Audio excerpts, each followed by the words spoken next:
bagi kepada waris bukan Islam, yang waris Islam, kalau si mati itu yang bukan Islam. Jadi di situ ada pendapat, dan itulah yang saya tengok praktikal dalam negara kita, bagi yang si mati bukan Islam pergi ke waris yang Islam tu dapat. Jadi dia masih lagi ada ruang ikut, ada pandangan-pandangan ulama di situlah. Itulah yang diamalkan dalam pengusaha harta pusaka di negara kita. Jadi kalau nak selesai lebih awal wasiat hibah tu yang lebih awal lah. Kalau macam hasil pencarian tu apa dia punya dalil, Ustaz? Okey, terima kasih. Sepencarian ni tak ada dalil sebenarnya. Sebab tu kalau kita nak bercakap sepencarian, biar kita bercakap dengan cara yang betul. Sebab tu orang duk kata ada sepencarian. Kan? Sebab dia duk dakwa tu lah, dia bantu, dia gini-gini apa semua kan. Sebenarnya, kalau kita tengok tadilah, isteri bagi duit untuk suami, kasih sayang, betul tak? Suami bagi duit untuk isteri, bina rumah, semua kasih sayang belaka. Jadi, sepatutnya benda tu, patutnya tak timbul pun isu tu, sebab benda tu dah kira selesai masa kita hidup. Tapi bila mati, tiba-tiba ada cabaran dengan waris lain, menuntut, macam cerita tadi adik-beradik tuntut, so tu timbul sepencarian. Jadi kalau kita cek dalil spesifik dalam Quran, dalam hadis, dalam kitab-kitab fiqh pun, tak ada bincang pun pasal sepencarian. Cuma yang adanya, balik kepada apa yang Piyu Said sebut tadi, ialah ada satu kaedah fiqh sebut, al-adah muhakkamah. Adat boleh jadi hukum. So dia tafsir yang tu. Kaedah ni, adat jadi hukum ni luas. Salah satunya, dibincang pasal harta sepencarian. Sebab dia ambil konsep, kalau kata suami isteri berkahwin, diorang selalunya cari harta bersama. Ataupun ada sumbangan daripada masing-masing kepada harta si mati contohnya. Kan? Walaupun contoh orang tanya, isteri tak bekerja. Apa tak bekerjanya? Isteri kerja teruk pada kita. Tahu tak tuan-tuan? Itulah. Tak ada hujah lain lagi. Okey. Tapi sekarang ni benda tu, sebab tu saya kata, benda tu dia tidak automatik. Sebab tu benda tu duduk di bawah bidang kuasa mahkamah tinggi syariah. Itu isu dia di situ. Jadi benda tu dibawa ke mahkamah dan mahkamah sendiri akan menilai. Kan? Menilai dari sudut itu. Sebab tu dia ada beberapa pendapat tentang sepencarian ni, ada yang menyebut harta sepencarian ni adalah hutang si mati kepada pasangan. Sebab tu bila sebut hutang si mati kepada pasangan, dia akan letak proses dia selepas urus jenazah. Settle dulu hutang-hutang, di situ duduknya sepencarian sebelum wasiat. Ada yang sebut harta sepencarian ni lah memang hak isteri, harta-harta si mati. Kalau isteri lah, hak isteri harta si mati. Sebab tu ada tuntutan harta sepencarian berlaku sebelum dibayar hutang si mati. Dia claim dulu. Itu biasa dia berlaku dua fungsi itu. Tapi apa-apa pun duduk di bawah mahkamah syariah. Dan benda ni pada saya sebenarnya benda yang dah diputuskan di peringkat enactment, undang-undang keluarga Islam, kan, fatwa dan sebagainya. Saya ingat di setiap negeri pun dah clear. Cumanya saya nampak kefahaman masyarakat yang menganggap benda tu automatik. Jadi kena bawa ke mahkamah. Kalau mahkamah kata dapat, sah-sah. Kalau mahkamah kata tak dapat, tak ada. Saya ada satu kes di Terengganu, anak tuntut harta sepencarian daripada mak dia yang mati dulu daripada ayah dia. Mak dia mati dulu. Kemudian ayah ni kahwin lain. Dia sebab isu ayah kahwin lain itulah. Bila ada mak tiri, dia kata tak boleh ni, kita kurangkan bahagian mak tiri. Jom kita tuntut sepencarian. Jadi anak ni tuntut sepencarian di Mahkamah Tinggi Syariah, kan, daripada harta ayah lepas ayah meninggal lah. Masa ayah hidup nak tuntut lah, tak berani. Kan, lepas ayah meninggal, tuntut. Tahu tuan-tuan, hakim tanya, ni tuntut apa ni? Tuntut harta sepencarian. Bahagian siapa? Bahagian mak. Mana mak? Mak dah mati. Balik ya. Kan, hakim tolak tuan-tuan. Kan, sebab dia tak ada kekuatan. Tapi ada juga kes yang mahkamah terima, dia tengok kes by kes. Kan, tengok pada sumbangan dan sebagainya. Saya ingat tak silap, macam dalam kes Express apa yang Kota Baru tu, Kelantan tu. Express Mutiara, tuan-tuan boleh cari baca lah. Itu berlaku selepas kematian isteri. Dituntut oleh anak. Dan saya tak tahulah sejauh mana benda tu dibicarakan di mahkamah saja. Tapi kes tu memang agak viral jugalah dulu. Macam itulah kemampuan saya boleh jawab pasal sepencarian ni. So soal benda tu benda yang dah orang kata termaktub dalam enactment undang-undang dan praktikal amalan di mahkamah syariah berlaku sebegitu. Jadinya soal dalil itu balik kepada apa yang kita sebut tadilah. Cuma kefahaman masyarakat tu kita kena betulkan. Kan? Wallahu alam. Ada lain? Ustaz. Sila Ustaz. Mana ada pegang mic bagi belakang lah Ustaz Okey Ustaz. Tadi ada soalan, ada berbincang tentang kenderaan pusaka kan. Kenderaan pusaka ni kita tahu dia nak turun milik dia tak boleh bagi secara faraid. Jadi dia cuma dapat pada satu nama saja, betul kan? Untuk kereta pusaka. Kereta. Betul. Okey, faham. Kenderaan.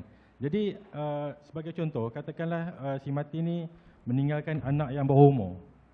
Okey, jadi bagaimana pembagian faraid tu boleh dilakukan? Sebab kita tahu anak kecil dia tak boleh masuk dalam dalam nama geran, sebab geran kereta pun satu saja.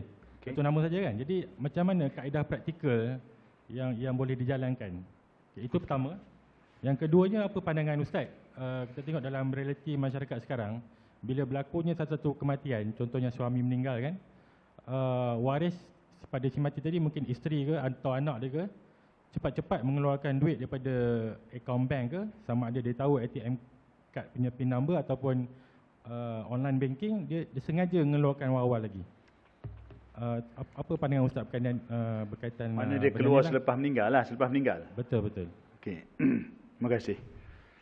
Okey, isu kenderaan.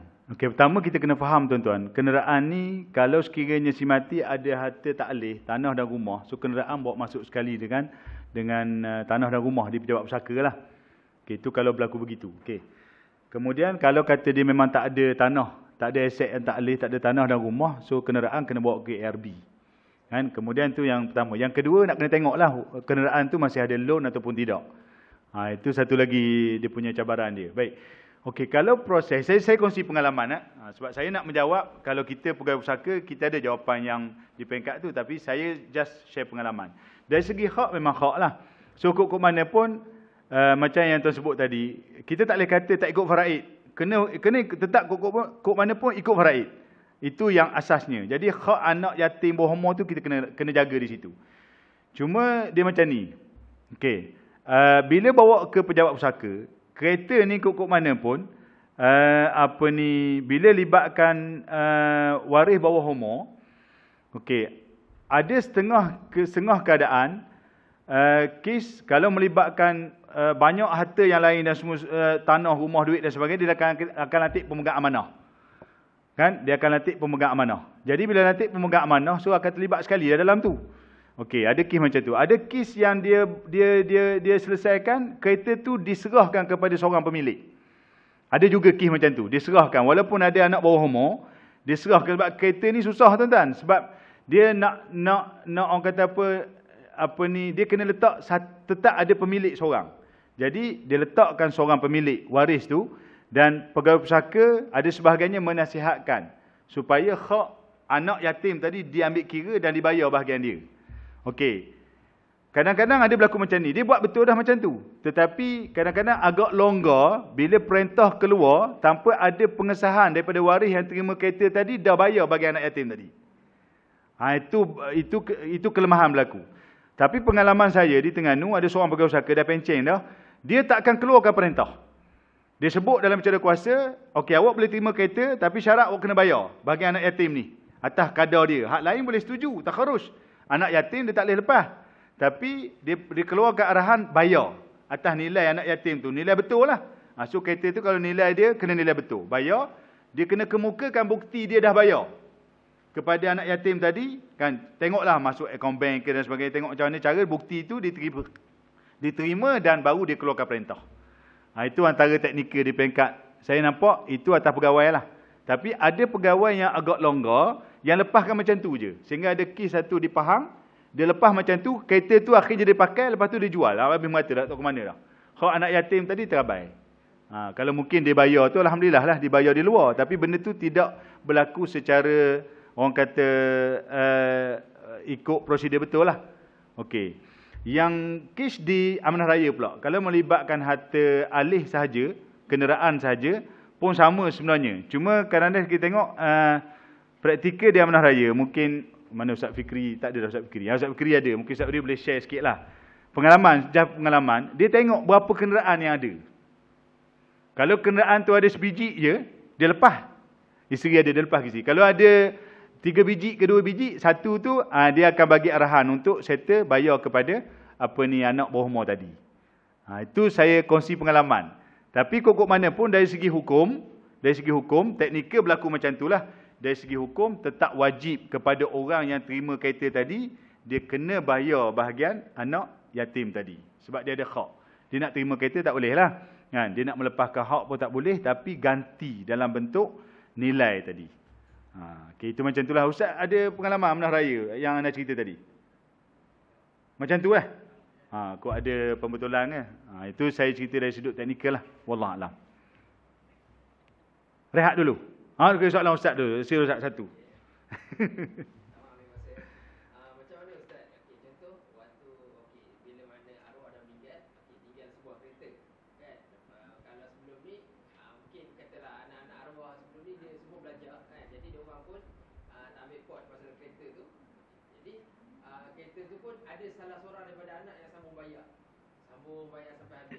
Okey.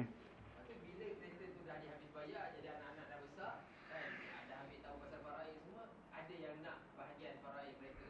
Jadi macam mana nak kira yang kalau contoh kalau yang seorang anak tu dia sambung bayar 3 tahun, macam mana nak kira? Kereta makin lama susut hilang.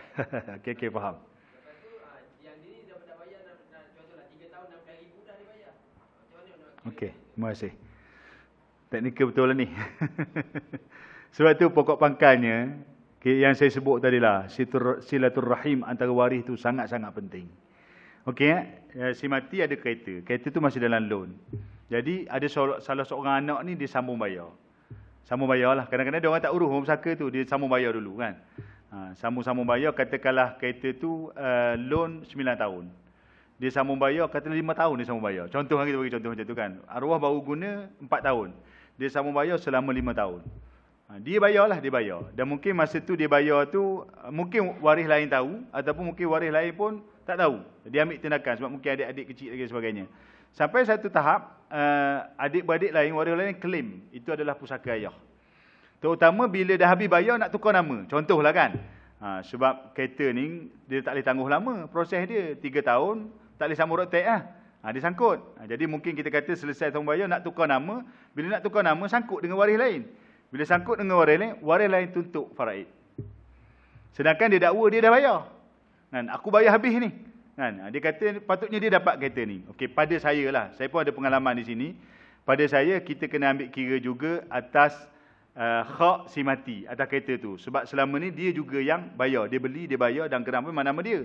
Kok mana pun dari segi kekuatan, yang bayar tadi dia tak kuat sebenarnya. Kan, dia kuat kepada waris juga. Tapi kita nak ambil jalan tengah. Pada saya, kita tengok kepada value semasa kereta. Jangan tengok daripada nilai asal, sebab dia susut. Dan yang membayar pun dia kena ambil kira, sebab sepanjang dia bayar pun, dia dah ambil manfaat daripada dia bawa kereta tu. Kan? Dia dah ambil manfaat daripada situ. Jadi kita ambil atas nilai semasa kereta. Katakanlah nilai semasa kereta, senang cerita, kata kereta ni kereta mahal lah. Harganya masih 90,000. Sebagai contoh lah kan. Harga value masih 90,000 nak settle ni. Jadi kalau yang bayar tadi, dia dakwa hak dia dah sebab dia habiskan bayar. Tapi yang adik-beradik kata, tak boleh lah, abang bayar baru 5 tahun.